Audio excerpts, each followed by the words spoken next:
গণভোট নিয়ে রাজনৈতিক দলগুলোর মুখোমুখি অবস্থান দেশকে গভীর সংকটে ফেলতে পারে, আশঙ্কা বিশেষজ্ঞদের। জুলাই সনদ বাস্তবায়নে সরকারের কাছে গণভোটের সুপারিশ করেছে ঐক্যমত কমিশন। এতে বলা হয়েছে, নির্বাচিত সংসদ 270 দিনের মধ্যে সংবিধান সংস্কার করবে, তবে গণভোটের দিনক্ষণ ঠিক করার ক্ষমতা সরকারের হাতে থাকবে। এ নিয়ে রাজনৈতিক দলগুলোতে তীব্র মতবিরোধ দেখা দিয়েছে।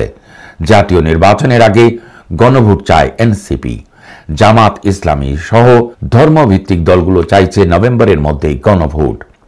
অন্যদিকে একই দিনে জাতীয় নির্বাচন ও গণভোটের দাবিতে অনড় বিএনপি।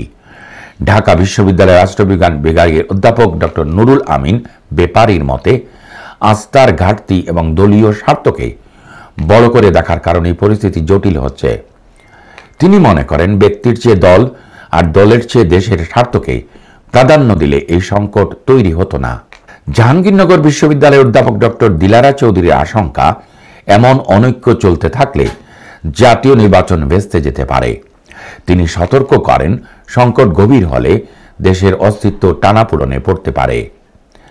বিশেষ করে প্রতিবেশী রাষ্ট্রগুলো কখনোই অভ্যন্তরকে সমর্থন করেনি। ইতিমধ্যে বিশেষজ্ঞরা সেনা হস্তক্ষেপের ঝুঁকিও দেখছেন।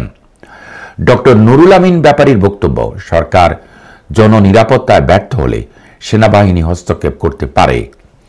বিশেষজ্ঞদের মতে, এই সংকট সমাধানে প্রধান উপদেষ্টার ভূমিকা অত্যন্ত গুরুত্বপূর্ণ। আলাপ আলোচনার মাধ্যমে রাজনৈতিক ঐক্যমত গড়ে তোলাই এখন সময়ের দাবি বলে জানা যায়।